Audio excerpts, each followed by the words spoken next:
Welcome to Chasing 299. I'm Nev, this is Storm, and if you don't know what we're about, we're customized motorbikes. We put on aftermarket parts. We do how-to videos and help you service your motorcycle. Like today's project, we are working on the chain for the MT10. We're putting on a new gold 525 DID chain, X-ring chain. That's correct. It is exactly the same as the original stock standard chain, just gold and black.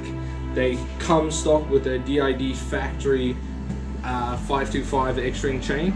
We're just putting on a gold version, and we're showing people how to use a chain brake. We have a 3-in-1 chain brake, and we're going to show you guys how to use it. Yes, no, we picked that little DRC Pro chain brake up. I've used a couple before in my life. It's a pretty handy tool, and we'll give you a tutorial on how that works. So keep tuned, and we'll show you how. See you shortly. Goes.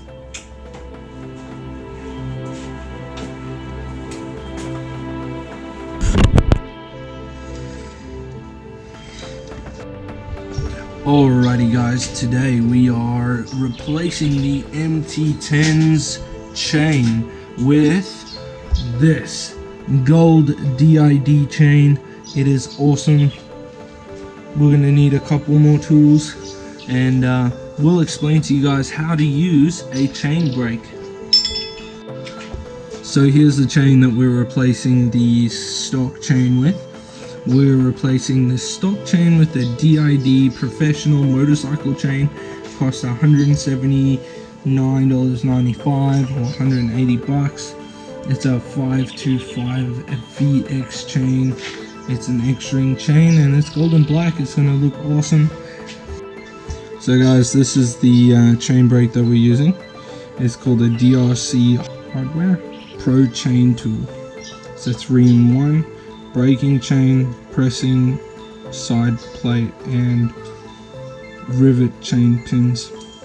So it's got 3 different pieces that come with it, and it shows you how to use it. So we're gonna try and give it a go. Here's the actual thing. Looks awesome. The actual brake, and it looks very confusing, but I'm gonna give it a go and show you guys how to use it.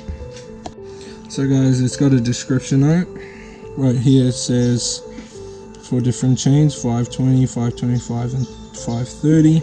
Use the blue pin, so we're using the blue pin for this chain. It's a 525 chain, and down here that's what the blue pin looks like.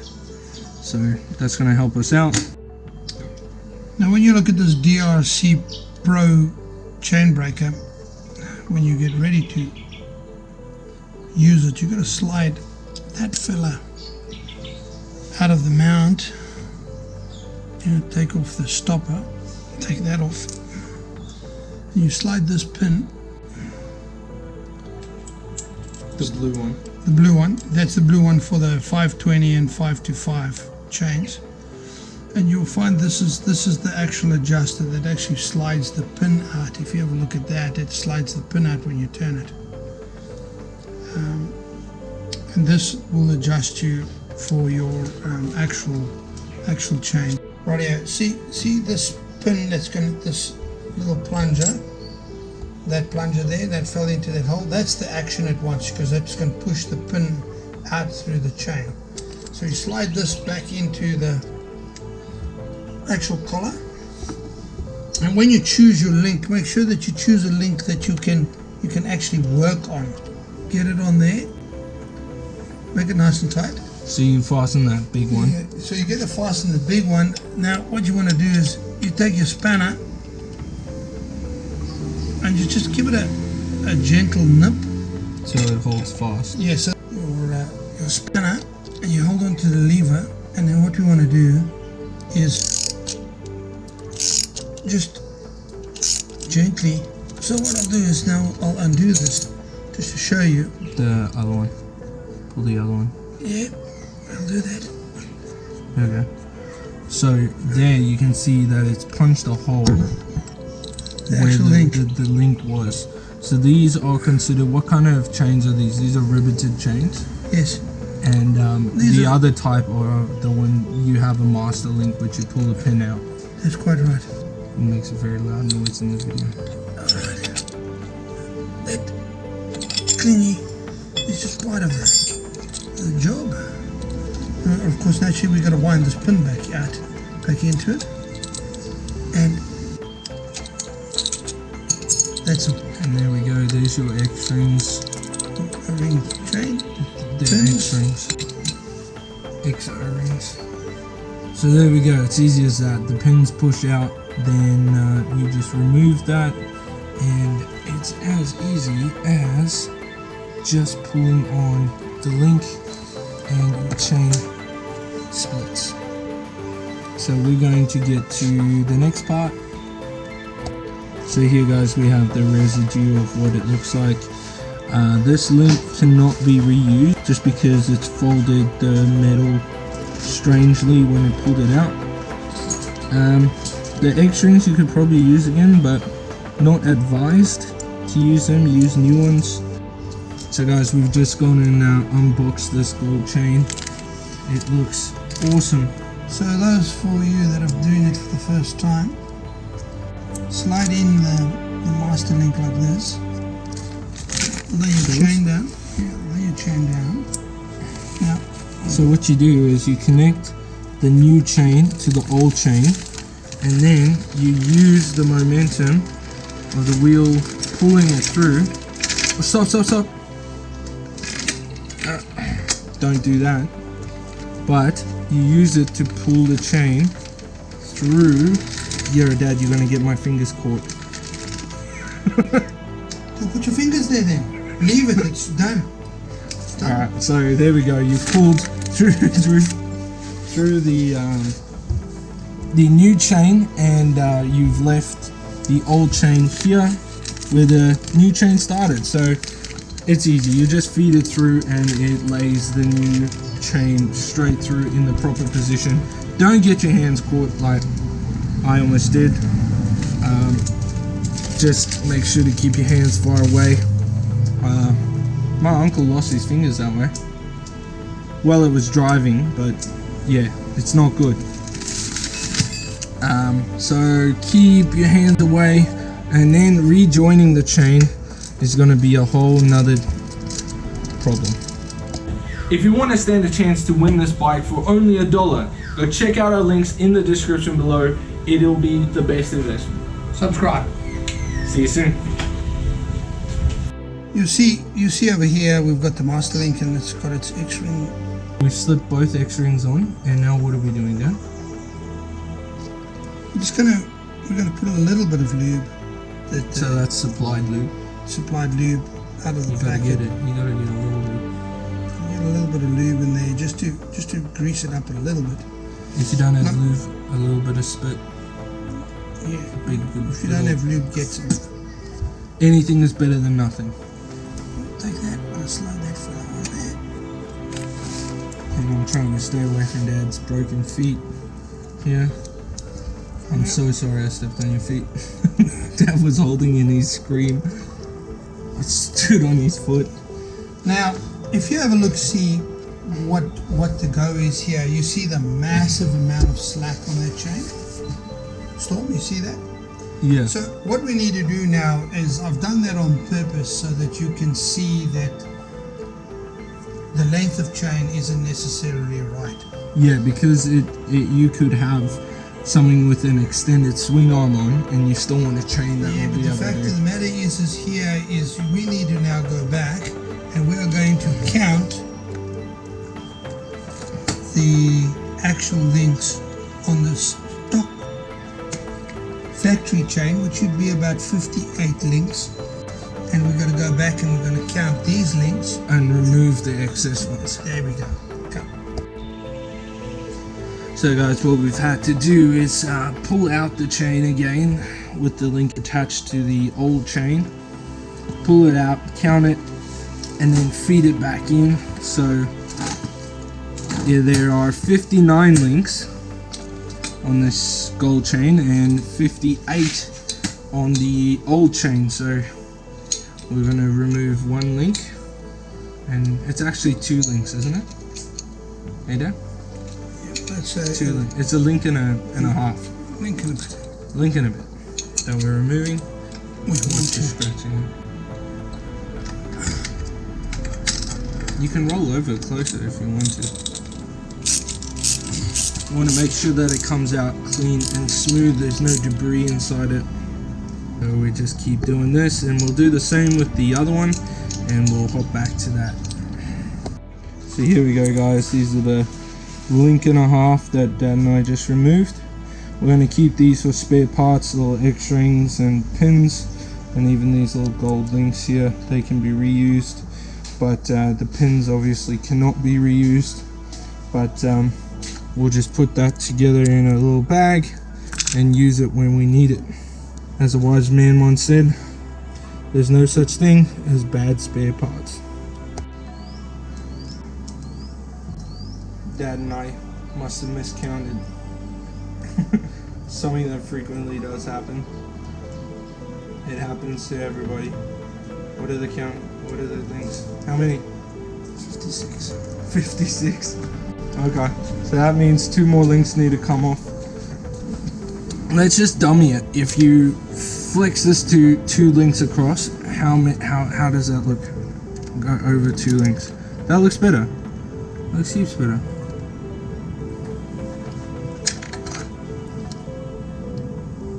Yeah, there we go. That's much better. Still 2. Take 2. And it's still too long. So 1 more needs to go. Yay. So guys, we've this is the 3rd link that we're cutting off, just because, you know, it's better to be safe than to be sorry. You don't want to take off 5 links and you only need to take off 3. We did count them, but it still didn't look right. All fun and games aside, it's better to be safe than to be sorry, and you don't want to make the mistake of cutting too many links off and having to rejoin them or get new links. Take number 3. Let's try and get this chain on there. Now we're going to have to adjust the wheel, because adjustments are required.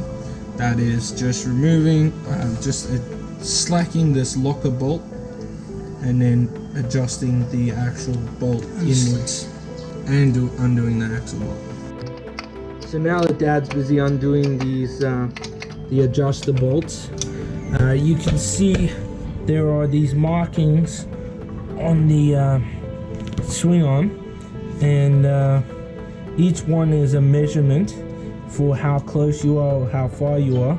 This measurement on the far right is the one we're going to use. This is the last notch on this side, and we are almost 1/2 mil to the left of that notch. And now on the other side, we're going to correlate the same measurements. Alrighty guys, so there we have it. The chain looks spectacular. The link's in. We had to remove 3 links, and now we're sitting pretty. It's looking good. It's on, and it's gold. So once we're done, we'll do an overall check of the bike and how it's doing, and we'll adjust all the bolts as Dad's doing now to make sure everything is in the proper positioning, and then we'll give you guys an overview. Alright guys, so now Dad is removing the pin that we used to push out all the, what are they called, riveted? The dowels, you mean? The little dowels. And now we're going to use a press to actually lock them in. I think you use that one, don't you? Yeah, you use that one in that socket and that one in the opposite socket. So what we're discussing is no, it's the other way around. You're pushing these to rivet them, are we not? So what's going to happen is you see that there's holes there, there's spaces for those holes. So what happens is we have to first push on the side plate over the actual link itself. So what we're going to do now is we're going to take this plate. I'm going to turn this on, because what we need to do is we need to push this. You need to squash those X-rings. Yes. So we need to make sure. You're not square. We need to make sure that we're dead on, and I'm shaking here with this camera like a man on drugs. So what we're going to do is then we take our spanner and we wind this fella on there a little. Look at it, you feel him go on, it goes bloop, and go there. You actually feel it pop over the shaft. So once you do that, you're good. You see that? You see that? Oh, okay, so it pops over the... It's just so that it slides through those holes because those are all press fit. Aren't you supposed to go even further? Isn't it supposed to be completely exposed? They've got to be totally exposed, but I'm just for the video. Yeah. So it see, pops over, and then you keep on going, and you make it go all the way through, so that you have some material to fold over and actually lock the chain in place. That's right. Which makes sense. Both sides are good. Make sure that they look right. I mean, yep. As you can see, if you guys can see, I'll zoom in on it. There is the bolts have gone completely, what are they called? The dowels have gone completely through and are now press fit into the chain's link. The link itself is now press fit. Now the only thing left is to actually rivet them. So Dan, is it easy? Yes, be specific if you know what you're doing. And if you count correctly? And if you count correctly, it's 100% easy. So what we're going to do now, Storm, is they supply you with a little press to actually press it out. So you're going to take your little... the other one, isn't it? Yeah, you're going to take a little doofy lacquer out of it. So you take the one that we just used out. Just constantly put your lid back because you'll keep losing your bits and pieces all over. Yeah, so there's a little cavity inside the handle to store all your bits. Keep your shit together, as some people would say. And if you have a look-see inside there, you'll have a look-see that there is a hole for a single hole for the bolt or the rivet to go into. So what we'll do now, obviously, is we're now going to set it up. Find the indent. Yes, you got that there. Make sure that lines up. You turn in the big fella. The big fella. And you'll see that it actually goes over. It actually goes over. So what you want to do is just nip it a little. Just so it's tight? Yep. And then you want to start the rivet process. And basically repeat the process with the other one. Hello? What's Granddad doing? What's your grandfather doing? What's he doing? And a motorcyclist is born. Bum bum bum. What's he doing, Granddad? Granddad's putting a chain on. Oh, it's a chain. Oh, no, and he wants to film now. What are you looking at? Oh, what are you looking at? Can you say hello, everybody? Hello? You've gone around on both of them now just to flatten them out. You got to give it some real oomph to make sure that it's flattened out and the rivet is appropriately squashed. That's right. Look, there we go. So as you can see, the one in the middle of the frame, thanks Tiger, the one in the middle of the frame is the one that we've just riveted, and overall the chain looks great.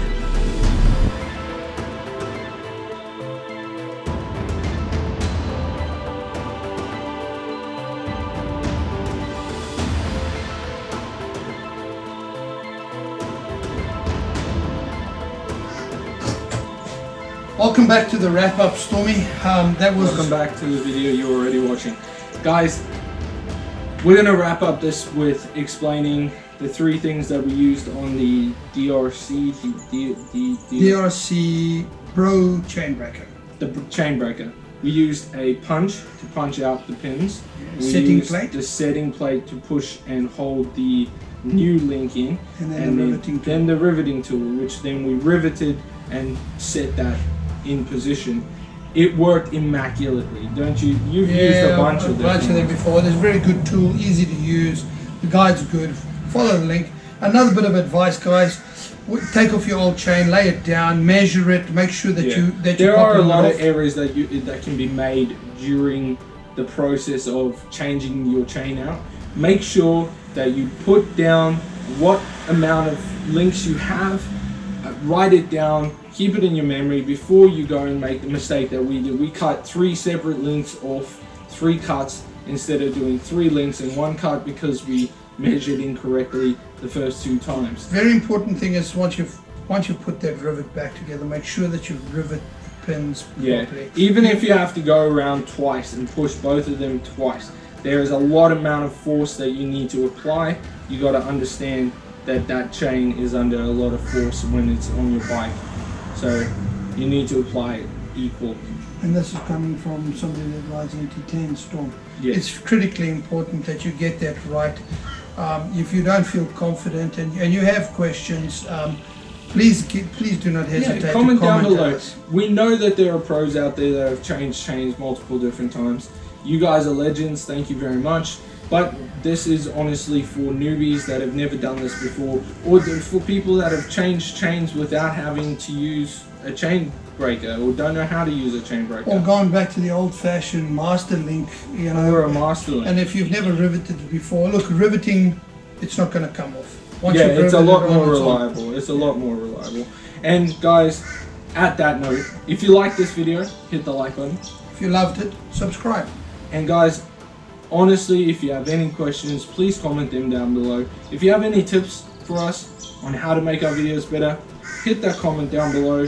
Tell us what you think. We take all criticism to heart, and we'd love to be able to fix it. 100% right. So the net end result, guys, if you've got critique, put it down, comment. Yeah. We will get back to you, and we work on critique, because critique getting makes critique us hones our skills better. makes us better in what we do. So guys, thank you very much. Keep chasing. 299, thank you.